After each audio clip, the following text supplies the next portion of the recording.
This film shows what 4- and 5-year-olds are like while they're learning, and part 1 of A Long Time to Grow showed what we could learn from observation of these 2- and 3-year-olds in nursery school. This part allows us to observe what 4- and 5-year-olds consider important and significant in their world.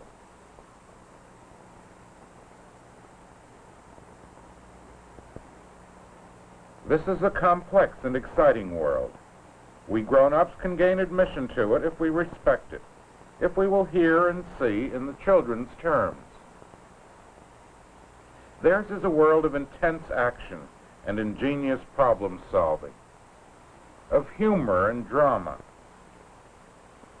and a world, too, of violent feelings, of fear and anger.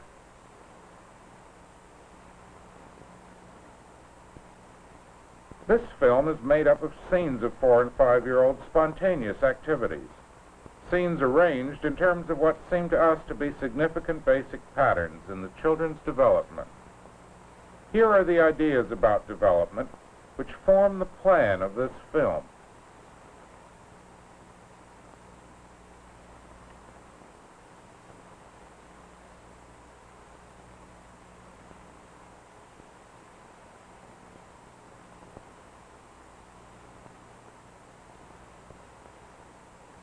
Now let's begin with the 4s as they master their familiar world of vigorous group play, of sensory pleasure, of make-believe, of assurance with materials and words.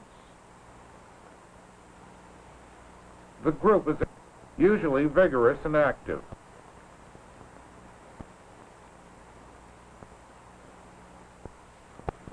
Sometimes the group is briefly quiet, as in this discussion about yesterday's trip to the railroad station. Hey, teacher, let me talk. I like the diesels best. 4 is language skill, plus the fact this group has had 2 years of nursery school makes such short meetings possible.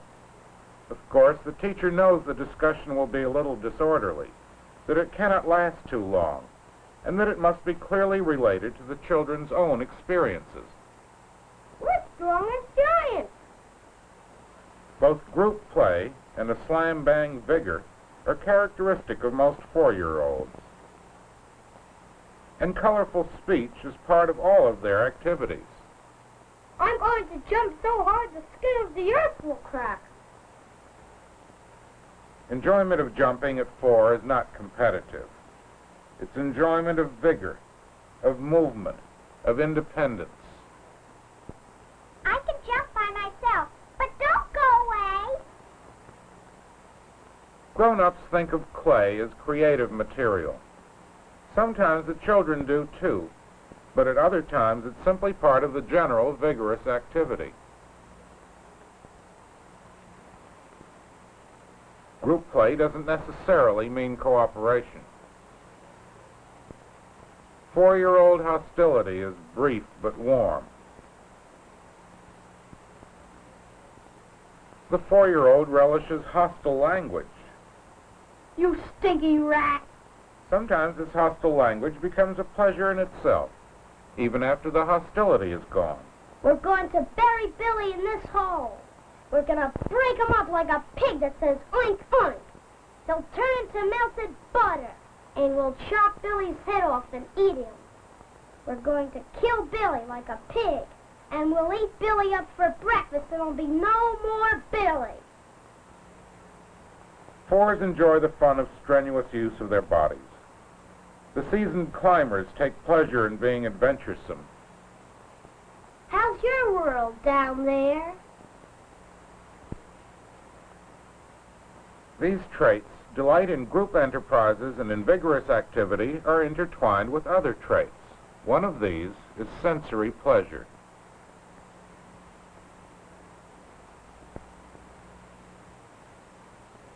For instance, it feels good to rush through the air. This is how you explore your world and learn how your own muscles and your own senses work. It's delightful to whirl round and round, and fascinating to stop and find the world still whirling around you. Every time I turn around, here I am.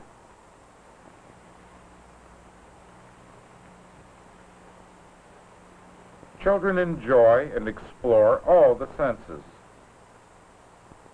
It sounds like thunder. Hearing. Hearing sounds as sounds, sounds as rhythms, sounds as patterned music. Seeing. Seeing color and shape and pattern. Tastes and smells are enjoyed to the hilt. This, too, is part of testing and tasting the world. It's an interesting and exciting part of learning to feel the sand or the mud, to watch and study and experience rain and snow and puddles, or to create the fragile perfection of a bubble. Grown-ups can easily understand the 4-year-old's delight in the color and splendor and delicacy of soap bubbles. It may be harder for them to realize that to the children the gurgles and tastes and wetness and slipperiness are an equally charming part of this process.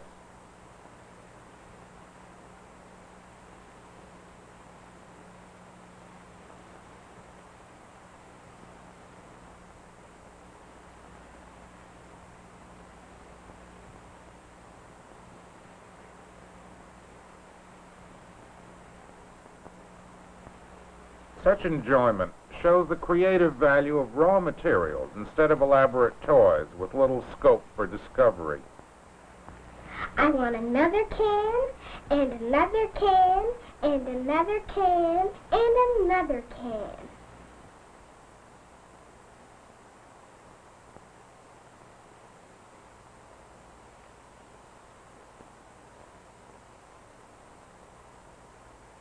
Look at the little pictures in the bubbles.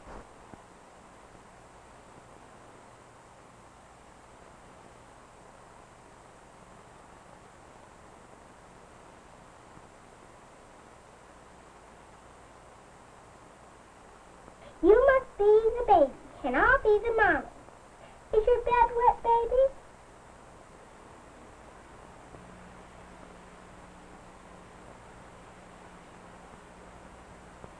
Domestic play is still, at 4, the most important part of make-believe. As the children become deeply involved in dramatic play, it is apparent that they are playing out their concepts of what life is, of what people do. The children may enjoy trying out the role of mommy or reliving the role of baby. Let's pretend we're not playing pretend. Of course, family structures may be sprawling and casual. The mother may have several babies, all about the same age. Sometimes, like real families, the children's family scenes are as idyllic and peaceful as these, sometimes quite turbulent. Even here, there's some sibling rivalry for the carriage.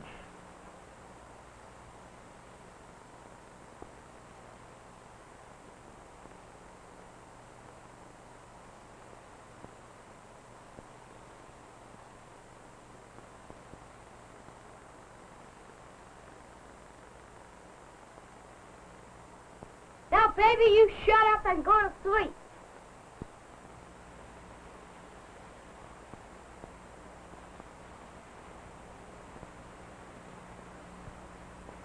Roles may easily be switched. The mommy is now the baby.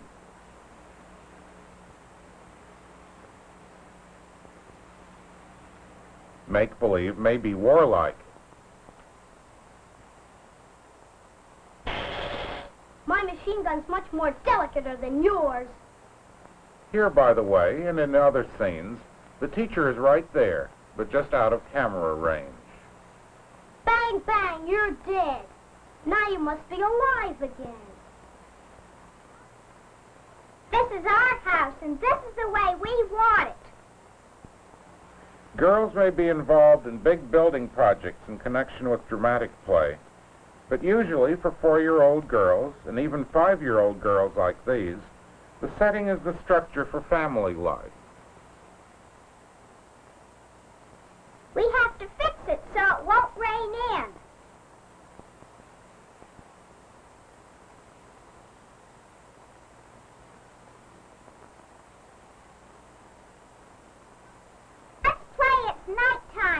the grown-ups stay up. Hey, this can be the door.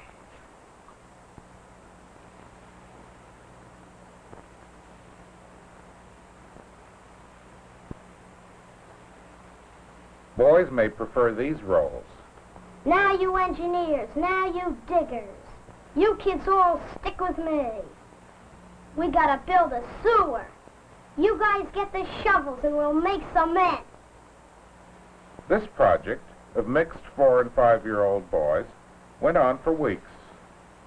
Here group play does involve cooperation of a highly elaborated kind, with division of labor and fitting together of everyone's activities and long-sustained purpose. When the rain comes, this hole will fill up, and we'll have a puddle just like the ocean. This digging place had to be moved once, because the diggers went deep enough and far enough to undermine the sidewalk. It's clear that these children have observed adults with real accuracy. They really know how to mix concrete. The child may be the workman, or he may become the steam shovel itself.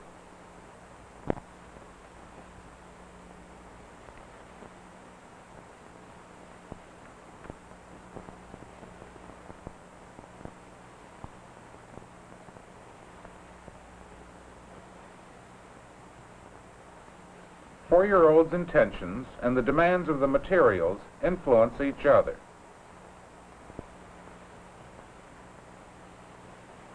Things take form, but they may not hold the form too well.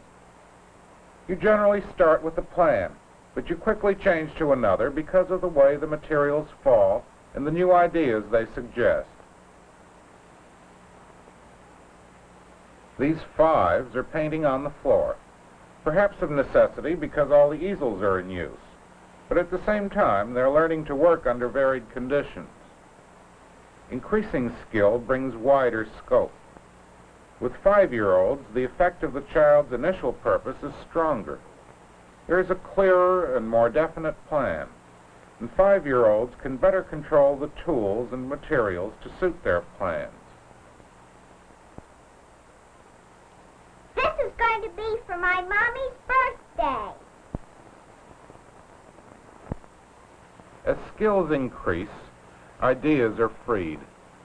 By the age of 4, children can handle blocks and dolls and so on well enough to make imagination concrete, or to express quite fluently their feelings about situations they have experienced. But with blocks, as in painting, there are still limits to the children's skill, and they adapt to the demands of the materials, and sometimes organize their buildings around chance design.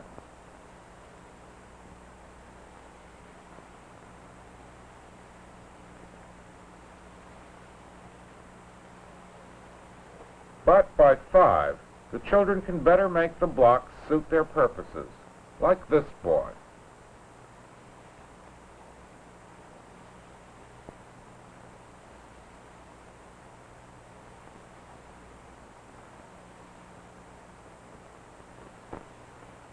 At this age, the child can let his friends in. The children can do things together. Joint block building develops as children see that they can combine ideas and efforts and materials, and as they learn that they can talk things over together.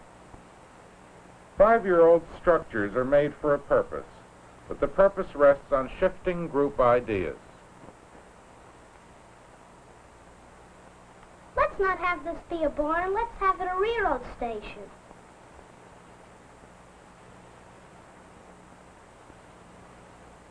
Note, by the way, the 5's skill and deftness, both in handling the blocks and in the ability to move around without destroying the building.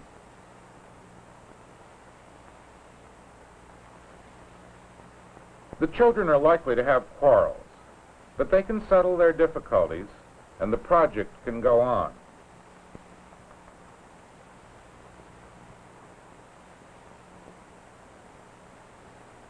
If space permits, children of this age like to leave their block structures standing, to return to another time. For younger children, this was not important. Of course, the line between 4 and 5-year-olds is not a sharp one. One may say 4s do this and 5s do that in order to emphasize patterns of growth. But growth is not the same for all children. To be accurate, we should say that what most 4-year-olds do, and much of what the 5s are doing, is an elaboration of 2- and 3-year-old activities, while some 4s, along with most 5s, are entering the world of older children. Some 4-year-olds at the workbench plan things. Others still merely allow them to take shape, as they did when they were younger. Most 4-year-olds no longer nail just for the sake of nailing. Many, like this boy, set out to make something specific.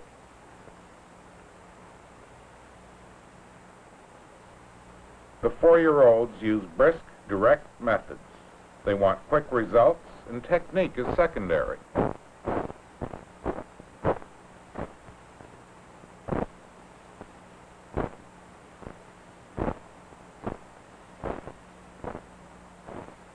This doll bed gets made in a hurry, in one shop session, not as a major project to be returned to from day to day. The brace and bit is a new tool for these 4-year-old children. And they need real tools, not flimsy toys.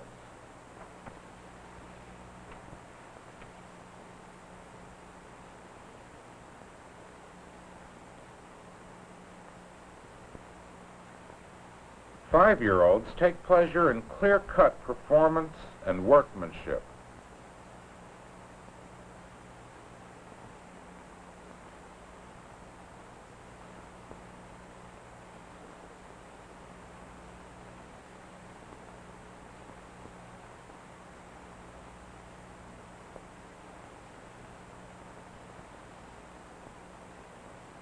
For this boy, mast and railing are the distinguishing parts of a boat.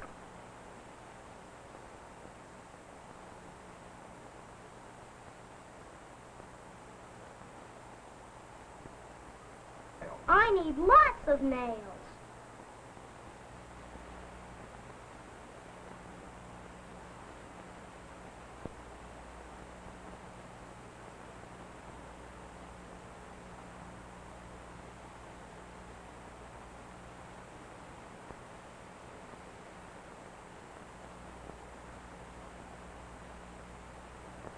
He has worked on this boat carefully, with pride in skillful execution.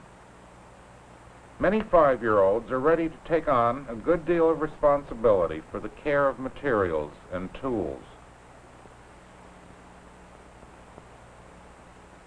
On special occasions, like birthdays or getting ready for Christmas, the teacher can help children as young as 4 years old to work together, planning for an event a few days off in the future. The traditional and often mechanical kindergarten activities, cutting, pasting, stringing, find their proper place when the 4-year-olds have something special to work for.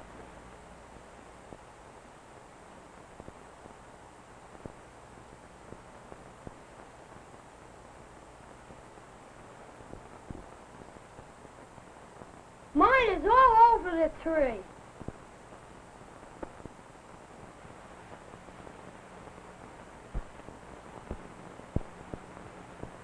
At 5, planning ahead is no longer limited to special occasions.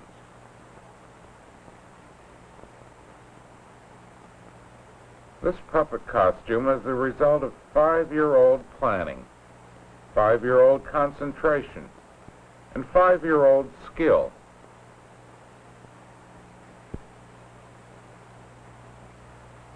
And the result, too, of the teacher's help at the right time.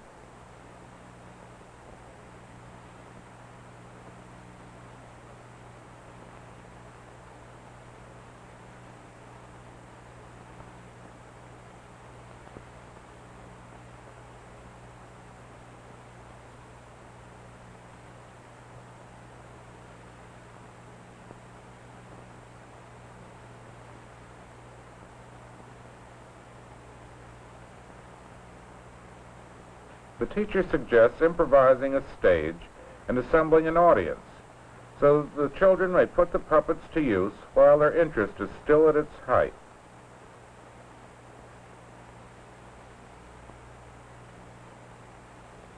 For this audience, elaborate plot and dialogue are unnecessary. The puppets are there, and they move, and this is enough.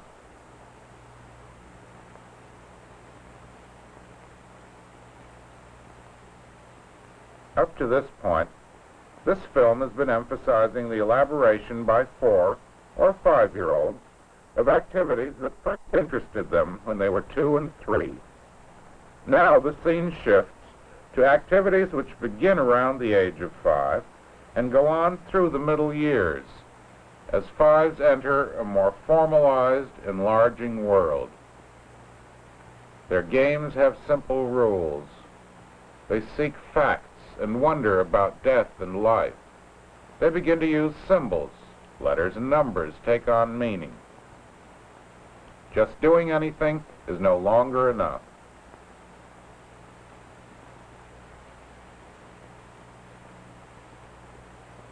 Now you have to see how well you can do it. And above all, you have to do it according to the arbitrary and mystifying, but completely entrancing rules of games. You have to fall as you're thrown. You have to freeze the pose. The best pose wins. What do you win? Now it's your turn to throw the others. London Bridge is a ritual so well preserved by children's strict adherence to rules that it has come down almost unchanged from medieval Europe. In classroom activities, too, like music, the children now welcome more form and direction. For many of these 5-year-olds, this is the 4th year at school. In their music periods when they were younger, they experimented freely with these instruments. Now they enjoy orchestrating and combining their efforts. At other times, of course, they still have the free kinds of music and rhythms.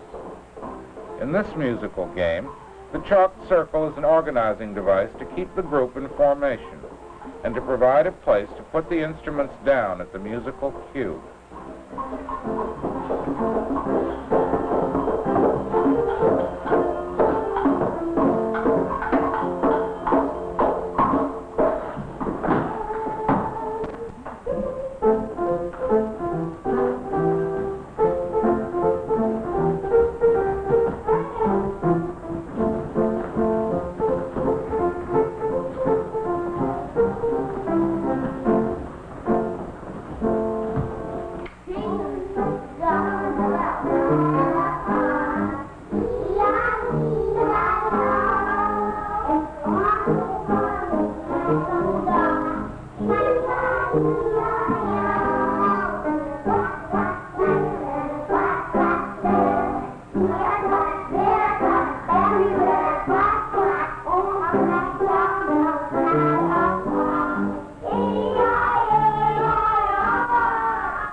Fives still like to have stories read to them.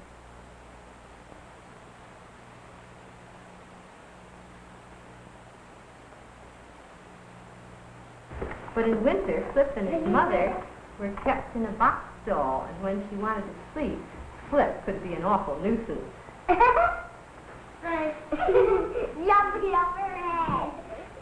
When the teacher reads a story, the children find humor, interesting words, and answers to many of their questions. The barn, he found it hard to get the extra hour of sleep that he liked with someone walking around overhead. Stories may also be the occasion for group discussion of things the children have been wondering about. Even a rooster who thought that he got up early didn't like to be wakened by someone bumping into a water pail. The teacher is alert to the cue to plan a trip to a farm. I know I told cows would milk 2 ways, by hand and by the machine. Annie, I think it would be nice if we took a trip to the farm and saw the cows. I'll show you the machines. All right, Danny, I think we really should plan to do it. And you can get out of the machines and pretend you're driving. Oh, that's fun. One time we did that. Yes, it's awful fun. And you can go and see the cows. We have a lot of fun. Now, we'll make a plan for that. Of course, this is not their first trip of this kind. They already know something about farms and cows.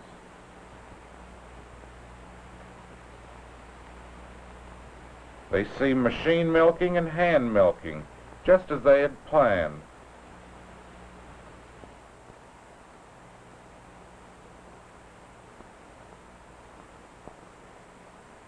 It's like a water pistol.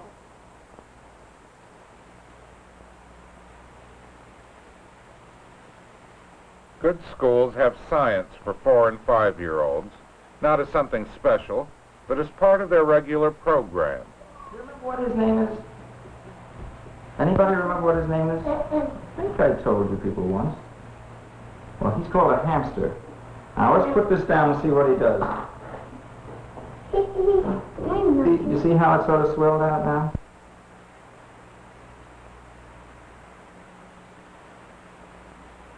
Oh, there, you got one on the other side. Do you want to feel the, you feel the food in the...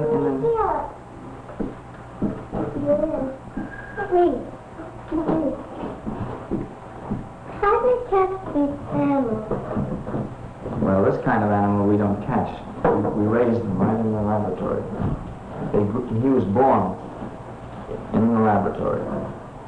And you got him in the laboratory? That is in the science room like this. This teacher understands children and animals. He knows how to control and regulate the children's behavior skillfully when it is necessary. I think if you make too much noise, you're apt to frighten them. Hey, don't pick him up Yes. so soon. That's right, you can touch him. Why don't you just stroke him and see how he is? I think he's pretty tame. Do you remember the hamster's tail? The little tail that the hamster had? See if you can find a tail on the guinea pig. No.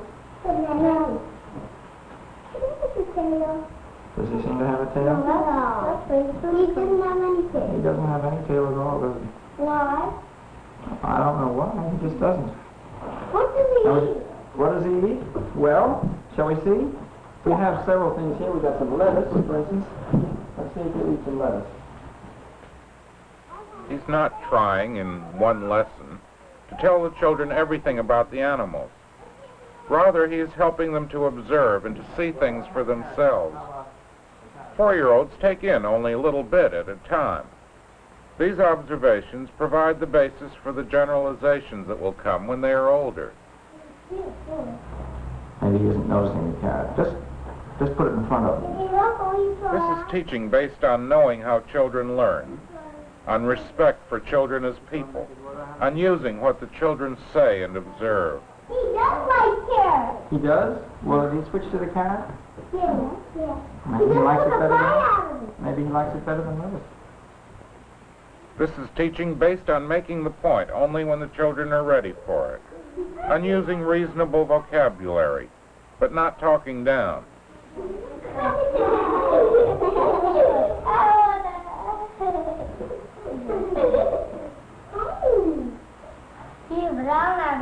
Well, I'll give you a piece. I'll give you a piece. That's enough. Here, let's break them up so that everybody has a piece to feed him. There you are. Has everybody got... Would you like a piece? Okay. And don't get them confused now. Let's just do it one at a time.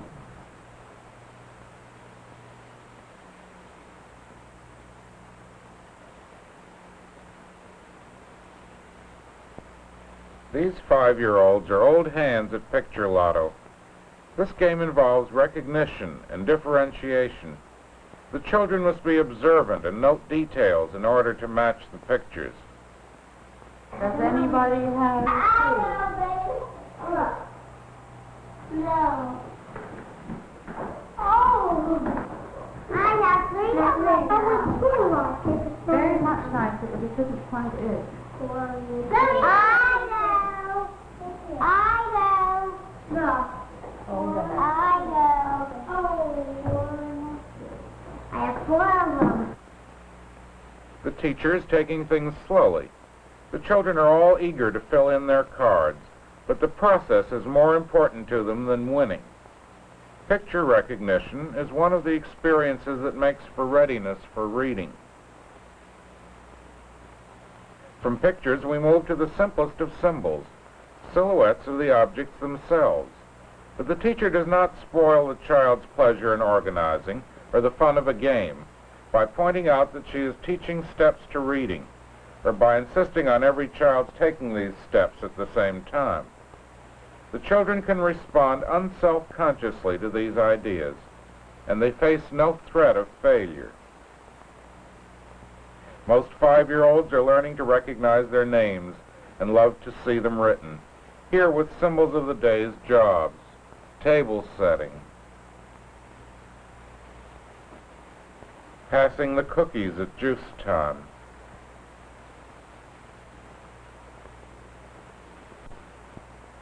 the children recognize the boxes and they can see the objects. The labels are just there. In time, the words become associated with the objects for the children who are ready. But the teachers are not pressing the children yet into situations where they have to depend on these labels. By the end of the kindergarten year, many children are 6, and some now delight in counting and numbers. But only a small part of the children's time, at 5, should go into the use of symbols of any sort. The teacher is giving the children association experiences. Above all, she is following the lead of their curiosities. She is not teaching them something for which she will hold them to account. These are readiness experiences, which contribute to the child's ability really to use symbols when he is older.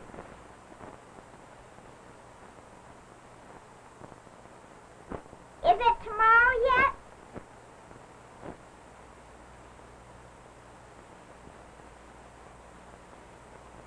Why do they call it the 31st day? Why don't they call it the 31st day? Let's look back now at the years from 2 to 5. These 5-year-olds are about to enter the school years, to leave nursery school and kindergarten behind. But this has not simply been a rehearsal for those years to come. Each year is important in itself. Only a short time ago, these sure and competent 5-year-olds were 2-year-olds emerging from home into the new and, for a while, overwhelming bigness of nursery school. 2-year-olds differ from 3s. 3s differ from 4s. 4s differ from 5s. Because at each age, the child brings a new organization of himself and a new way of seeing the world. Each year is an elaboration and mastery of what went before. Each year is preparation for the skills to come. But each year's experiences are fresh and valid and significant to the child in their own right. Through these years, the children come to know more and more. They can do more and more. They come to mean more and more to each other. Exploration and learning go on as growth goes on, but both growth and children are vulnerable. In nursery school, the teacher is unobtrusively there to protect and help the child, to supervise, to free, and to limit him.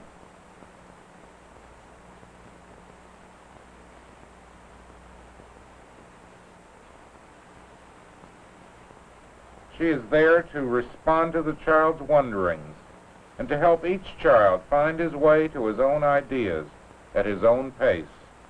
Never again in these lifetimes will a single year mark such giant strides in growth and learning and experience. And this is not surprising. At the age of 4, a single year is a quarter of a lifetime. The 5-year-old is more than twice as old as he was when he started nursery school. For the adult, these years go by rapidly. But from the child's point of view, it takes a long time to grow.